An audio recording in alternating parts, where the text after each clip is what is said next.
आदाब, मैं हूं मुमताज आलम रिजवी और इस वक्त मैं जो बात करूंगा वो बहुत ही अहम है, बहुत बड़ी खबर है। और खबर है बेंजामिन नेतन्याहू जो कि इजराइल के प्रधानमंत्री हैं, वजीर आजम हैं, उनके ताल्लुक से। क्योंकि अभी तक तो लोग कहते थे, इन पर इल्ज़ाम आयद करते थे कि नेतन्याहू आतंकवादी हैं, दहशतगर्द हैं, और वो गाजा के ताल्लुक से ये बात कही जाती थी।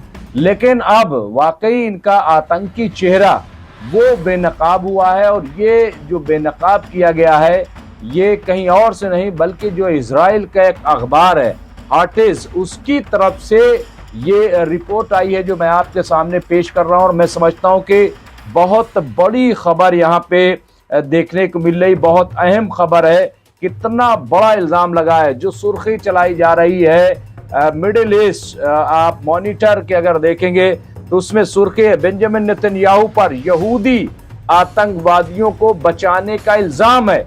ये हेडिंग लगाई गई। आप सोचिए कि ये इतनी बड़ी और इसकी तफसील जो मैं बयान करूंगा वो बहुत इंपॉर्टेंट है, और मैं इधर उधर की बात नहीं करूंगा बल्कि टू द पॉइंट जो अखबार में लिखा गया है।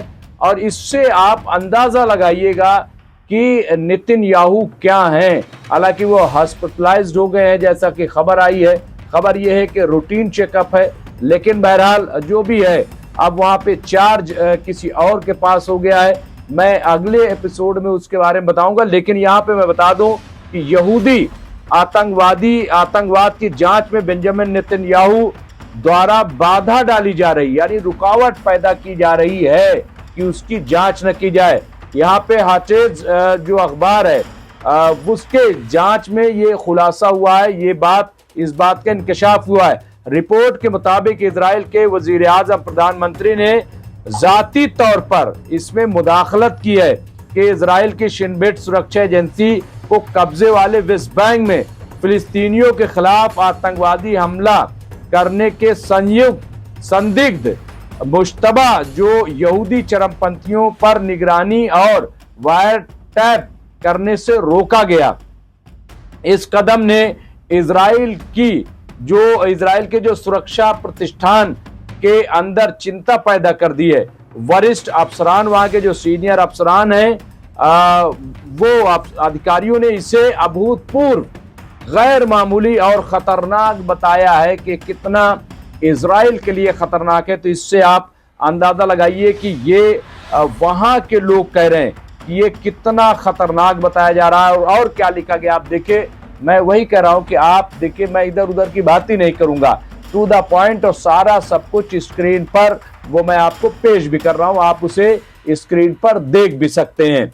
यहाँ पे हार्टिज अखबार द्वारा प्रकाशित खुलासे से पता चलता है कि नेतन्याहू की दक्षिणपंथी सरकार ने किस तरह चरमपंथी शिद्दत पसंद बसने वालों को राजनीतिक संरक्षण प्रदान किया है, जिससे उन्हें हिंसा को बढ़ावा देने और फिलिस्तीनियों को आतंकित करने से छूट मिल सके।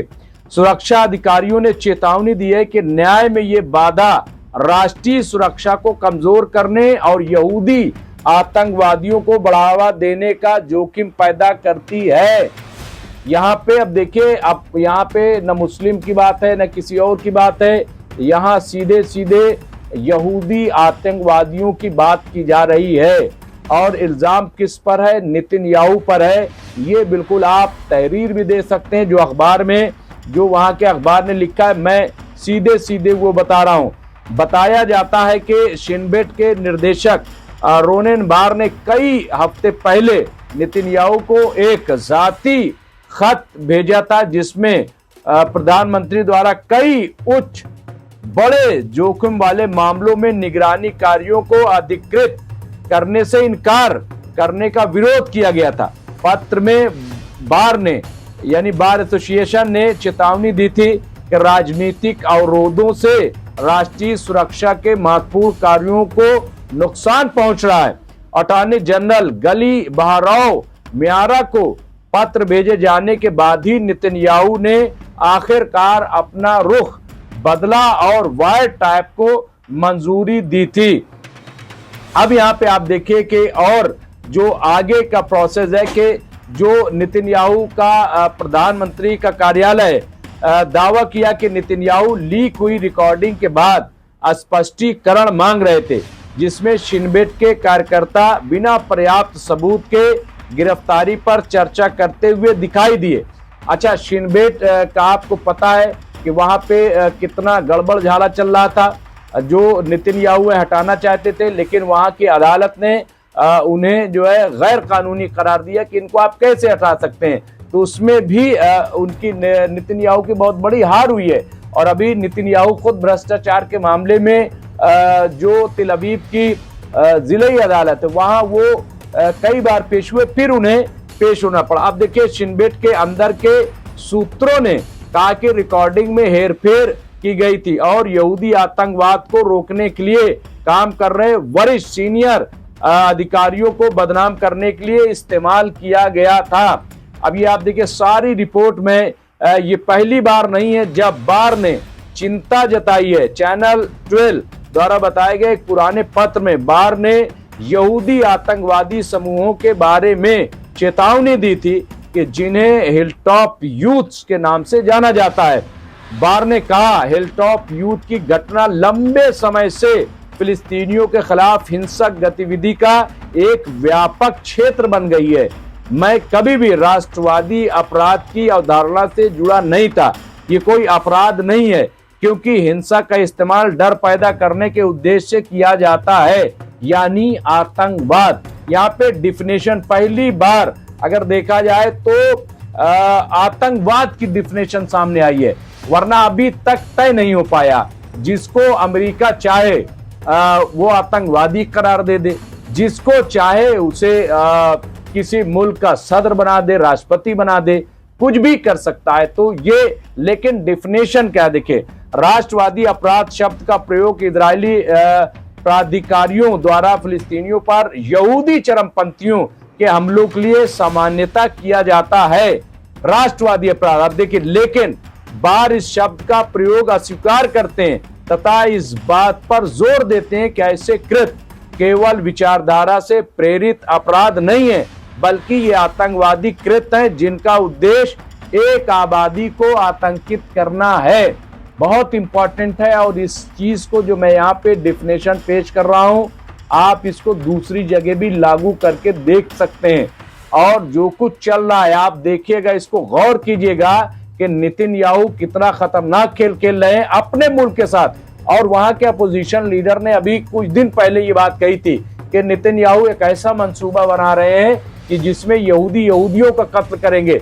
अभी आपने देखा कि वॉशिंगटन में क्या हुआ, जो 2 सिफारतकार मारे गए, राजनयिक मारे गए, जो शादी करने वाले थे, जोड़े थे, एक लेडी और एक मर्द औरत। तो वहां पे मारने वाला कोई मुस्लिम नहीं था, यहूदी बताया जा रहा है। तो आप देखिए, मैं और आगे, अवैध रूप से कब्जा किए गए पश्चिमी तट पर दक्षिण पंथी प्रभाव सबसे स्पष्ट है, जहां इजरायली निवासियों द्वारा हिंसा नाटकीय रूप से बढ़ गई है। राष्ट्रीय सुरक्षा मंत्री इतमार बेन गवीर के तहत यहाँ पे पुलिस की निगरानी पर अंकुश लगाया गया है और यहूदी चरमपंथियों की निगरानी को न्यूनतम कम से कम तक कर दिया गया है। ये क्यों? ताकि ये बढ़े, जो दिल चाहे ये करें, मारे फिलिस्तीनियों को, लूट लें, कुछ भी करें। तो यहाँ पे आप देखिए, इजरायली द्वारा स्थापित रंगभेद शासन के एक अन्य उदाहरण में प्रशासनिक हिरासत, जो नियमित रूप से बिना किसी आरोप या मुकदमों के फिलिस्तीनियों के खिलाफ इस्तेमाल की जाती है, यहूदी आतंकवादियों के लिए रोक दी गई है। ये आप एक एक चीज देखिएगा।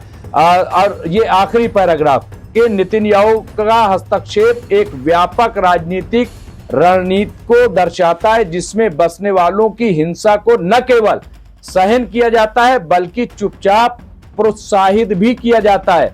फरवरी 2023 में फिलिस्तीनी शहर वारा में हुए नरसंहार, जब बसने वालों ने 2 इजरायलियों की हत्या के बाद घरों और कारों को जला दिया, इस दृष्टिकोण का उदाहरण है।